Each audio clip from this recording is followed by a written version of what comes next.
এই গল্পটা ব্রাম স্টোকারের লেখা ড্রাকুলা উপন্যাসের প্রিলিউড। ড্রাকুলা উপন্যাস লেখার কিছুদিন আগেই তিনি এই গল্পটি লিখেছিলেন। হয়তো প্রথমে উপন্যাসের শুরু হিসাবে লেখা শুরু করেছিলেন, কিন্তু পরে এটিকে পূর্ণাঙ্গ ছোট গল্প হিসাবে প্রকাশ করেন। ইংল্যান্ড থেকে ট্রান্সিলভেনিয়ায় ড্রাকুলার দুর্গে যাত্রা শুরুর সময়ে জনাথন হার্কার যে অলৌকিক ঘটনাসমূহের মুখোমুখি হন তারই আখ্যান এই গল্পটি।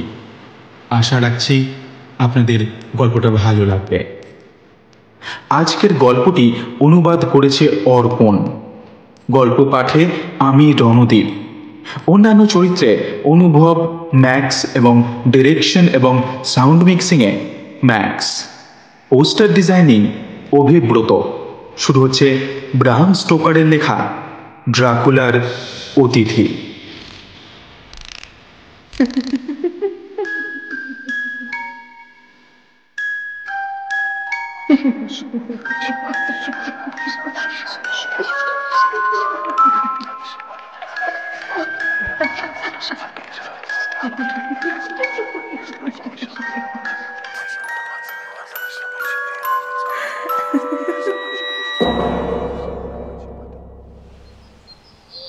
হোটেলে লাগেজ ট্যাগেজ রেখে ফ্রেশ হয়ে যখন মিউনিক থেকে আমরা যাত্রা শুরু করলাম, বাতাসে গ্রীষ্মের ফুরফুরে মেজাজ উপচে পড়ছে।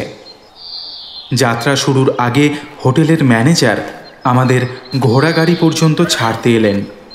আমাকে গাড়িতে তুলে সব কিছু ঠিকঠাক আছে কিনা জিজ্ঞেস করে নিয়ে আন্তরিকতার সাথে শুভযাত্রা কামনা করে বিদায় জানালেন।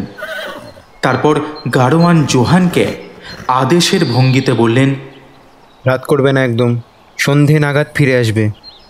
উত্তরের আকাশটা দেখে মনে হচ্ছে বিকেলের দিকে ঝড় উঠতে পারে, একদম দেরি করবে না। তারপর একটু হেসে বিব্রত কণ্ঠে বললেন, তাছাড়া জানোই তো আজ সেই ভয়ানক রাত। জোহান ঘাড় নাড়িয়ে সম্মতি জানিয়ে গাড়ি ছোটাতে শুরু করল।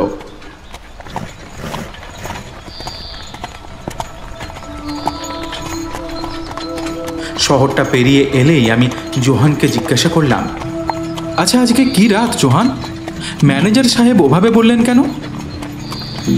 জোহান বুকে ক্রুশ এঁকে শিহরিত কণ্ঠে উত্তর দিল, অভিশপ্ত রাত। তারপর পকেট থেকে ঘড়িটা বের করে আবার গাড়ির বেগ বাড়ালো। ঘোড়াগুলো কিছুক্ষণ ছাড়া ছাড়াই আকাশের দিকে মাথা তুলে বিকট শব্দে চিৎকার করছিল। মালভূমির ওপর দিয়ে এক বন্ধুর পথ ধরে আমরা এগিয়ে চলেছি। রাস্তাটা বেশ ফাঁকা এবং পরিষ্কার পরিচ্ছন্ন। চারিদিকে চোখ বোলাতে বোলাতে যাচ্ছি, এমন সময় আমার চোখে পড়ল একটা সরু আঁকা বাঁকা রাস্তা।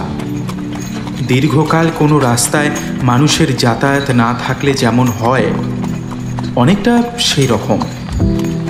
রাস্তাটা যেন নিজের অস্তিত্ব জানান দেওয়ার চেষ্টা করছে বহু কাল ধরে।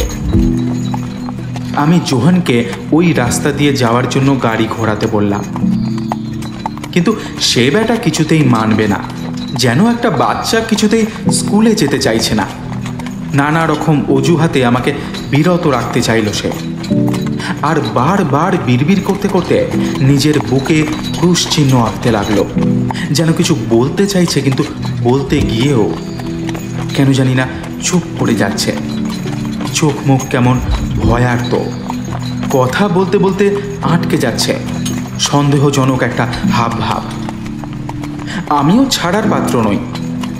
আমি যদি যাই তাহলে ওই রাস্তা দিয়েই যাব, দরকার হলে একাই যাব। ওর এই অদ্ভুত হাবভাবই আমার কৌতূহলের আগুনে ঘি ঢালতে শুরু করলো। অনেক জোর করার পরও যখন আমার কোনো প্রশ্নেরই উত্তর দিল না, তখন আমি আমার সিদ্ধান্ত দৃঢ়ভাবে জানিয়ে দিলাম, শোনো জোহান, তুমি যদি যেতে না চাও তাহলে আমি একাই যাব। তবে তোমার না যাওয়ার কারণটা যদি বলতে। তড়াক করে লাফিয়ে গাড়ি থেকে নেমে আমার সামনে দাঁড়িয়ে কাকুতি মিনতি করতে লাগলো ও। ইংরাজি আর জার্মান মিশিয়ে একটা অদ্ভুত ভাষায় কথা বলছে ও এখন, যার অর্ধেক আমার মাথার উপর দিয়ে যাচ্ছে। শুধুমাত্র অভিশপ্ত রাত কথাটাই বোধগম্য হলো আমার। জার্মান ভাষায় তর্ক করা আমার পক্ষে সম্ভব ছিল না, আর উত্তেজিত জোহান ইংরেজিতে কথা বলার চেষ্টা করলেও ওর মুখ থেকে অনর্গল মাতৃভাষাই বেরোতে লাগলো। ঘোড়া দুটো অস্থির হয়ে চিৎকার শুরু করলো ইতিমধ্যে। পরিচিত কোনো আশঙ্কার কথা ভেবে জোহানের চেহারাটা ভয়ে পাণ্ডুর হয়ে উঠল। তারপর ওই রাস্তার দিকে নির্দেশ করে আমার কানে ফিস ফিস করে বলল, ওখানে ওদের পোতা হয়েছিল।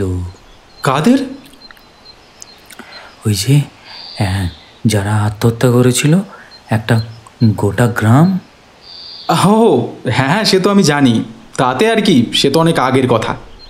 আমি হেসে বললাম। আমাদের কথা বলার সময়ই একটা পশুর গর্জন কানে এলো আমাদের। গর্জনটা অনেকটা নেকড়ের মতো, কিন্তু আমি কিছু বলে ওঠার আগেই জোহান বলে উঠল, না না না, নেকড়ে নয়, নেকড়ে নয়, নেকড়ে এখানে বহুকাল দেখা যায়নি।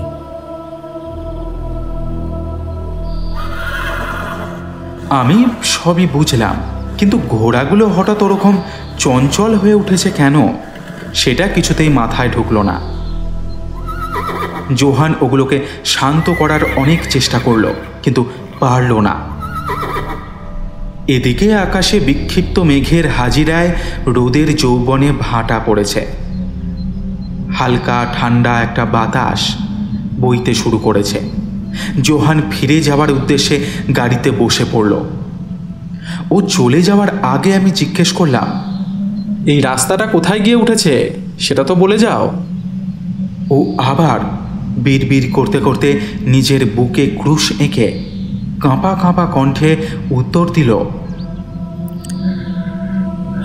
অভিশপ্ত গ্রাম।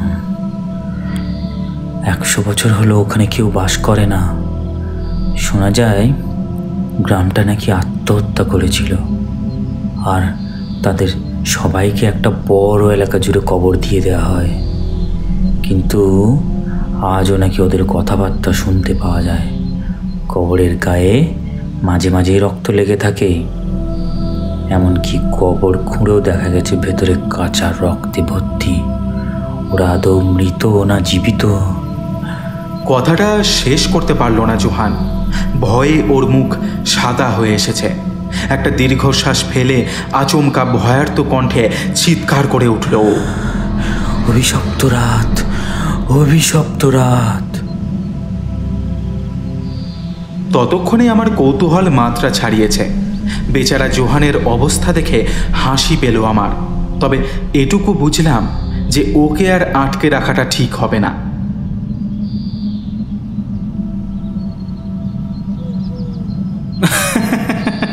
তুমি খুব ভয় পেয়ে গেছো জোহান, তুমি ফিরে যাও, আমি হেঁটে হেঁটে একটু ঘুরে আসি ওদিকটা। ওইসব অভিশপ্ত রাতে আমার মতো মানুষ ভয় পায় না। আমি আমার লাঠিটা নিয়ে ওই রাস্তার দিকে পা বাড়ালাম। কিছু দূরে জোহানের গাড়িটার দিকে তাকাতেই একটা রোগা লম্বা মানুষের অবয়ব চোখে পড়ল আমার। ঘোড়া দুটো দু পা তুলে পাগলের মতো চিৎকার করতে শুরু করলো। ওদের চিৎকারে আকাশ বাতাস ফেটে পড়ল। কোনো রকমে ওদের সামলে জোহান মুহূর্তের মধ্যে মিলিয়ে গেল। অদ্ভুতভাবে সঙ্গে সঙ্গে মিলিয়ে গেল অবয়বটিও।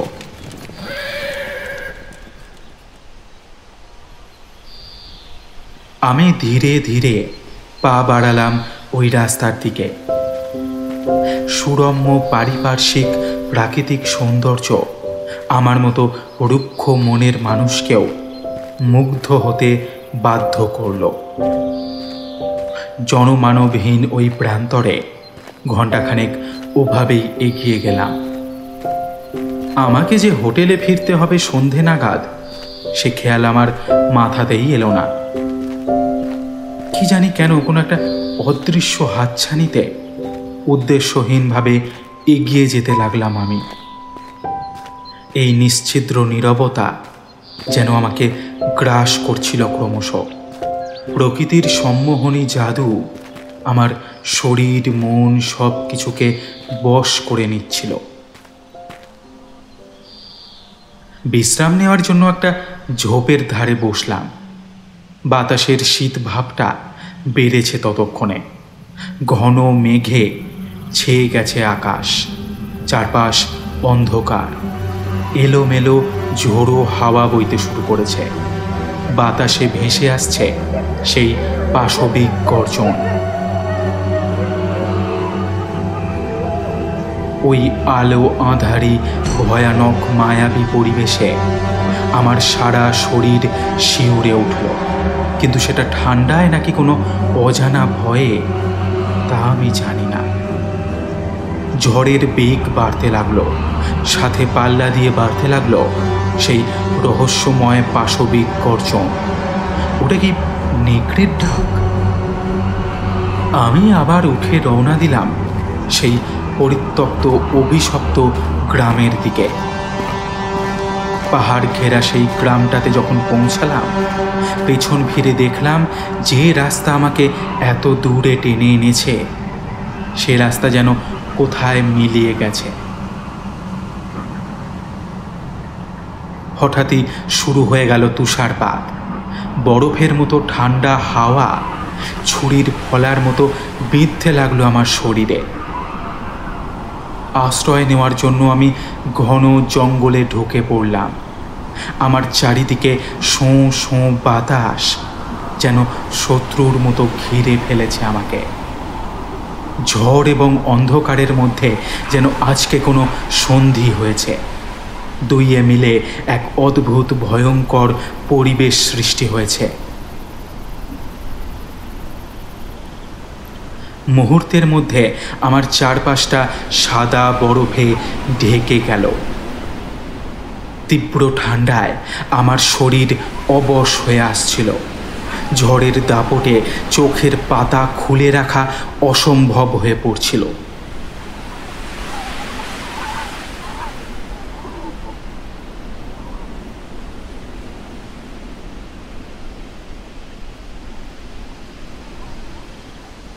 ঝড়ের দাপট একটু কমতেই জঙ্গলটা থেকে বেরিয়ে এলাম, কিন্তু চারপাশ থেকে ভেসে আসা সেই রহস্যময় পাশবিক গর্জন আমাকে অস্থির করে তুলল।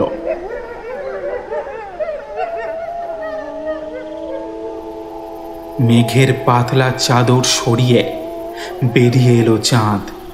চারপাশটা আরও একটু দৃশ্যমান হলো। তুষারপাতও কমে এসেছিল।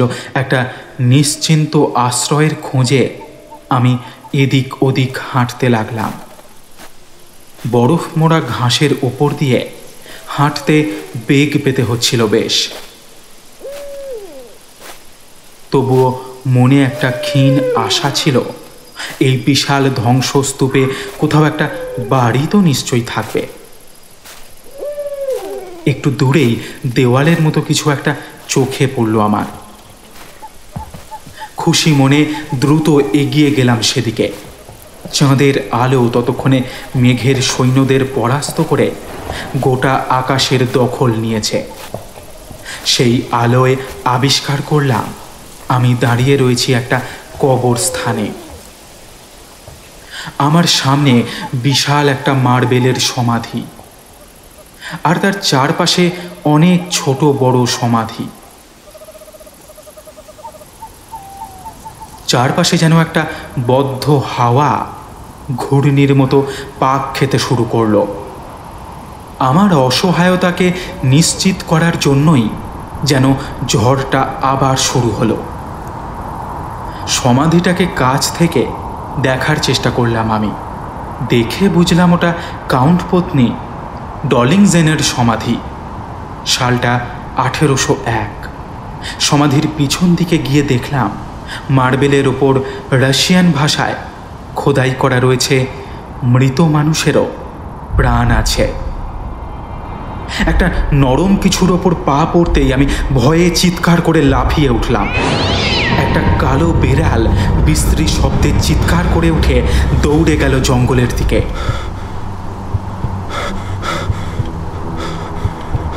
এই প্রথমবার ভয় আমাকে পেয়ে বসল। জোহানের কথা না শুনে আমি বোধহয় ভুলই করেছি। তার বলা সেই শব্দগুলো আমাকে ব্যঙ্গ করে আমার কানের পাশে বাজতে শুরু করলো। অভিশপ্ত রাত, অভিশপ্ত রাত। হাজার হাজার মানুষ বিশ্বাস করেন এই রাত্রেই কবর থেকে বেরিয়ে আসে মৃতেরা। সারা রাত ধরে চলে তাদের আনন্দ উৎসব। স্বর্গ, মর্ত, পাতাল সাক্ষী থাকে তাদের এই পান ভোজন উৎসবের। জোহান এই জায়গাটার কথাই আমাকে বারবার বলেছিল।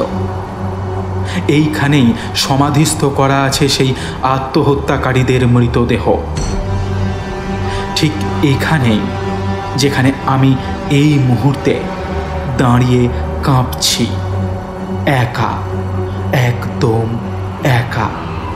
আর এইবার আমি নিশ্চিত এই কাঁপুনিটা ভয়জনিত।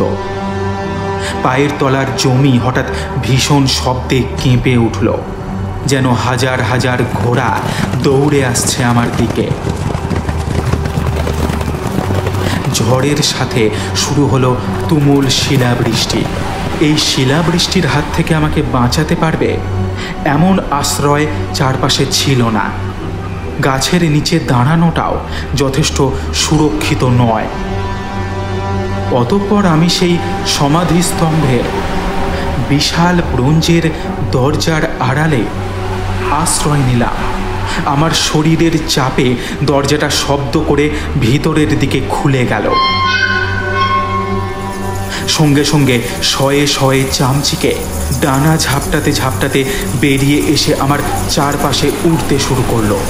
কি বিকট তাদের চিৎকার!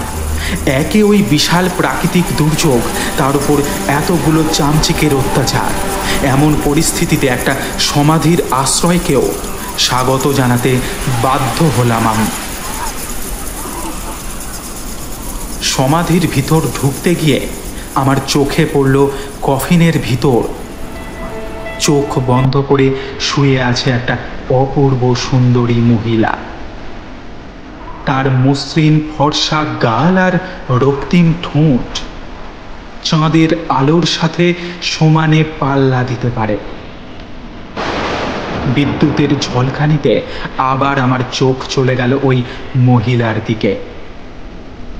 ওই মহিলা এবার চোখ খুলে উঠে বসেছে। এমন সুন্দরী এক মহিলাকে দেখে ভয় পাওয়ার তো কোনো কারণ নেই, তবু আমি কয়েক পা পিছিয়ে এলাম। মহিলার গলার চারপাশে একটা দাগ, রক্ত জমাট বেঁধে কালশিটে পড়ে যাওয়ার মতো। সঙ্গে সঙ্গে মনে পড়ে গেল আত্মহত্যার কথা। তাহলে কি গলায় দড়ি দিয়ে? ভয়ে চোখ সরিয়ে নিলাম আমি, কিন্তু এবার যেদিকে তাকালাম সেখানে এক বৃদ্ধ নিজের হাতে নিজের কাটা মুন্ডটা নিয়ে দাঁড়িয়ে রয়েছে। গলা থেকে ফিনকি দিয়ে রক্ত বেরোচ্ছে, আর হাতে ধরে রাখা কাটা মুন্ডটা ফিক ফিক করে হাসছে। ভয়ে আমার সারা শরীর কাঁপতে শুরু করলো। রক্তের বদলে যেন সারা শরীরে বয়ে চলেছে বরফ গলা শীতল স্রোত। ওখান থেকেও চোখ ফিরিয়ে নিলাম আমি। এইবার চোখ গিয়ে পড়লো একটা কম বয়সী মেয়ের দিকে। হাতে ব্লেড নিয়ে সারা শরীর চিরে ফেলছে সে। রক্তাক্ত শরীরটা যন্ত্রণায় কাঁপলেও তার মুখে হাসি লেগে রয়েছে, মিষ্টি লাজুক একটা হাসি। আর কোনো দিকে তাকাতে পারছিলাম না আমি। যেদিকেই তাকাচ্ছি কেউ না কেউ অপেক্ষা করে রয়েছে আমার জন্য। ভয়ে চোখ মুছলাম আমি। মনে মনে ঠিক করলাম যাই হয়ে যাক চোখ খুলব না। শব্দ শুনে মনে হলো হাজার হাজার বস্তু আমার দিকে গড়িয়ে আসছে, কিন্তু কি গড়িয়ে আসছে? চোখ খুলে দেখার সাহস হলো না একটুও। ওই ঠান্ডা আবহাওয়াতেও আমি দর দর করে ঘামতে শুরু করেছি। হঠাৎ পায়ের কাছে কিছু একটা এসে ঠেকতেই আপনা আপনি চোখ খুলে গেল আমার। চোখ খুলে দেখলাম আমার আশেপাশে কয়েক হাজার কাটা মুন্ড, প্রত্যেকটা রক্তমাখা, প্রত্যেকের চোখে যন্ত্রণা কিন্তু মুখে হাসি, নানা রকম হাসি। এমন সময় প্রচণ্ড একটা বাজ পড়ার শব্দে আমার কান ফেটে যাবার উপক্রম হলো। দু হাতে কান চাপা দিয়ে দেখলাম লেলিহান একটা আলোর শিখা যেন ওই সমাধির ওপরেই আগুন হয়ে জ্বলছে। বাজটা বোধহয় ওই সমাধির ওপরের ধাতব ক্রুশটার ওপরেই পড়েছে। যন্ত্রণায় চিৎকার করে উঠল ওই মহিলা। আমার চারপাশের মুন্ডগুলোতেও আগুন জ্বলছে, তাদের আর্তচিৎকারে ফেটে পড়ছে চারদিক। উড়ন্ত চামচিকেগুলোরও ডানায় আগুন লেগে ছটফট করতে শুরু করেছে। সমাধির পেছন থেকে অনেকগুলো সাদা সাদা প্রাণী গর্জন করতে করতে ছুটে আসছে আমার দিকে। সবার কান্না, আর্তনাদ আর চামচিকের ডানার ছটফটানির শব্দের সাথে মিশে গেল সেই রহস্যময় পাশবিক গর্জন। খেয়াল করলাম আস্তে আস্তে মিলিয়ে গেল সেই মহিলা, সেই বৃদ্ধ কম বয়সী মেয়েটি, চামচিকের দল আর আমার চারপাশের সেই সব কাটা মুন্ডগুলো। কিন্তু তাদের আর্তনাদে তখনও ভার হয়ে আছে বাতাস। জ্ঞান হারাবার আগে আমি দেখলাম কিছু আবছায়া সাদা অবয়ব ঘিরে ধরেছে আমাকে, কিছু পশুর মতো আবার কিছু মানুষের মতো। ঠিক ঠাহর করে উঠতে পারলাম না।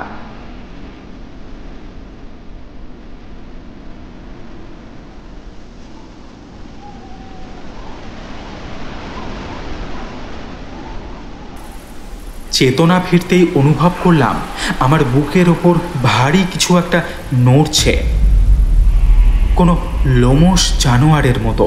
আমি একদম নড়াচড়া করতে পারছি না, শরীরে বিন্দুমাত্র শক্তি অবশিষ্ট নেই।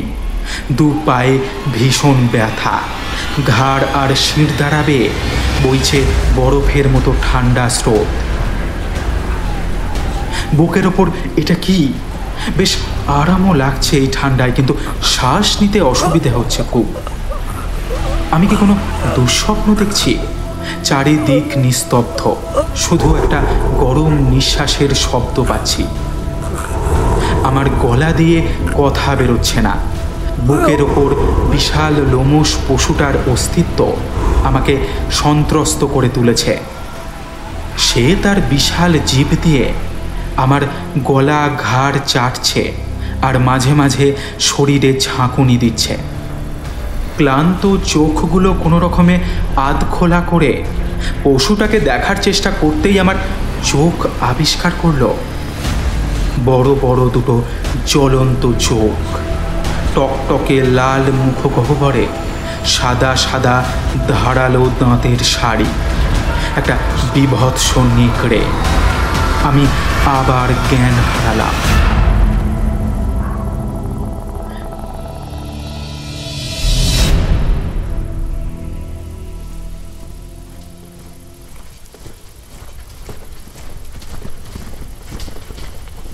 এরপর যখন আমার জ্ঞান ফিরল, শুনতে পেলাম কিছু অস্পষ্ট গলার স্বর আমার দিকে এগিয়ে আসছে। চোখ খুলতেই দেখলাম দূরে হ্যারিকেনের আলো। তাহলে কি কেউ আমাকে বাঁচাতে এসেছে এসবের থেকে, নাকি তারা ফিরে এলো আবার? ভয়ে ভয়ে মাথা তুলে দেখার চেষ্টা করলাম, কিন্তু বিশাল সমাধিটা আড়াল করে রেখেছে যাবতীয় সম্ভাবনা। নেকড়েটা এক নাগাড়ে গর্জন করে চলেছে। স্থির হয়ে পড়ে রইলাম আমি। ওঠার ক্ষমতা বা সাহস কোনোটাই নেই। নেকড়েটা হঠাৎ আমার শরীর থেকে উঠে দৌড়ে কবরস্থানের দিকে চলে গেল। ঝাপসা দৃষ্টিতে আমি দেখলাম কয়েকজন অশ্বারোহী এগিয়ে আসছে আমার দিকে। প্রত্যেকের হাতেই মশাল। তাদের মধ্যেই একজন ইতিমধ্যে আমার দিকে তাক করে বন্দুক চালানোর প্রস্তুতি নিচ্ছে। ভাগ্যিস ওর এক সঙ্গী ওর হাতটা ধরে নামিয়ে দেয়, আর আমার মাথার ঠিক উপর দিয়ে সাঁই করে বেরিয়ে যায় বুলেটটা। ভয়ে আমার হৃৎপিণ্ড শরীরের কাঠামো ছেড়ে বেরিয়ে আসার উপক্রম।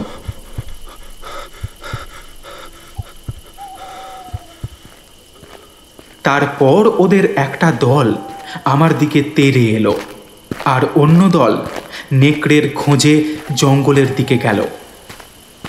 আমার চোখে মুখে জল ছেটানো হলো, মুখের ভিতর কিছুটা ব্র্যান্ডিও ঢেলে দিল একজন। বুলেটটা সমাধির যেখানে আঘাত করেছে সেখানে রক্ত লেগে আছে দেখে সবাই ভাবল আমার বোধহয় চোট লেগেছে। কিন্তু যখন তারা দেখল যে আমার শরীর পুরোপুরি অক্ষত, তখন সবাই ভীষণ ঘাবড়ে গেল। ওদের মধ্যে কেউ কেউ খুব তাড়াহুড়ো করতে লাগলো ফিরে যাওয়ার জন্য। আর বেশিক্ষণ ওই অভিশপ্ত জায়গায় থাকা ঠিক হবে না, এই বিবেচনা করে সবাই সঙ্গে সঙ্গে ফিরে আসতে উদ্যত হলো। আমাকে বসানো হলো একটা ঘোড়ায়, পেছন থেকে ধরে রইল একজন। সুনিপুণ মিলিটারি কায়দায় মার্চ করতে করতে আমরা ওখান থেকে বেরিয়ে এলাম। কৌতূহল তখনও ফুরায়নি আমার। কিছুটা এগিয়ে যাওয়ার পর একবার পেছনে তাকিয়ে দেখতে ইচ্ছে হলো। চোখের ভুল কিনা জানি না, কিন্তু দেখলাম সেই মহিলা হাত তুলে আমাকে ডাকছে।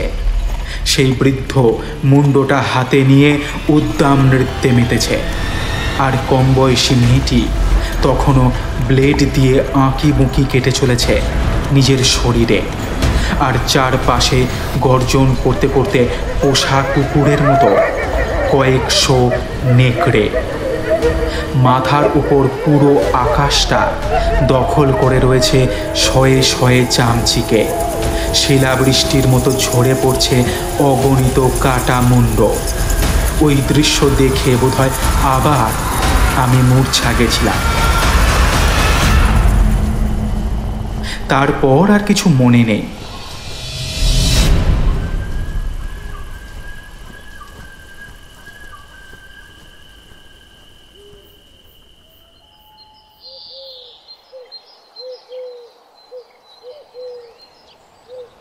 যখন চোখ মেললাম, দিনের আলো ফুটে গেছে। আমাকে ঘিরে দাঁড়িয়ে রয়েছেন দুজন সৈনিক। একটু দূরে ক্যাপ্টেনের সাথে কথা বলছেন আরও তিনজন। তারা প্রত্যেকেই বলছেন যে ওটা নেকড়ে ছিল, কিন্তু ক্যাপ্টেন সবাইকে ধমক দিয়ে বোঝাতে চাইছে যে ওটা একটা কুকুর।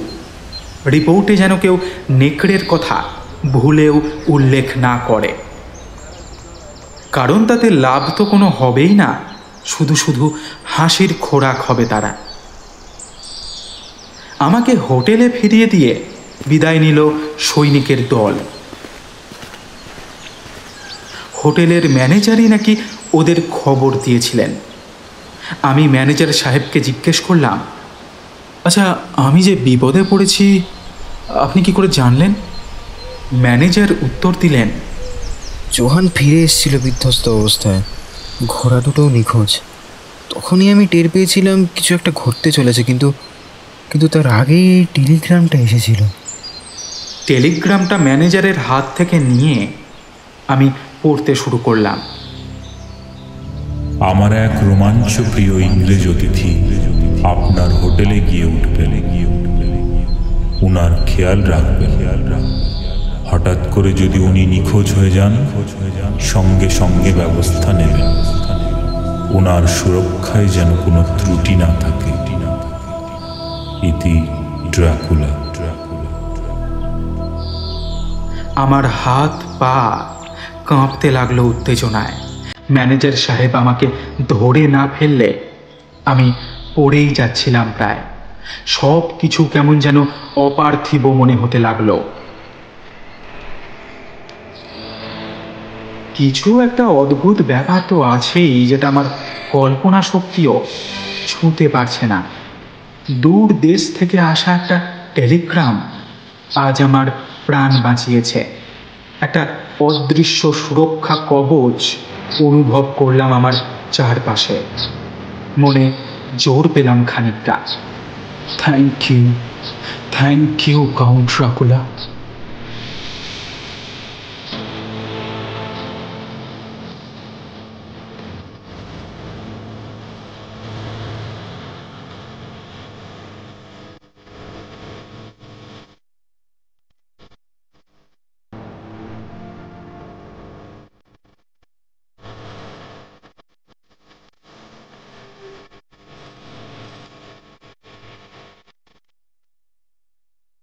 কেমন লাগলো আজকের গল্পটা? ভালো লাগলে গল্পটা লাইক এবং শেয়ার করো, আর আমাদের চ্যানেলটাকে সাবস্ক্রাইব করতে ভুলো না কিন্তু। টিম থ্রিলারল্যান্ডের তরফ থেকে তোমাকে জানাই শুভ রাত্রি। ভালো থেকো, ভয় থেকো।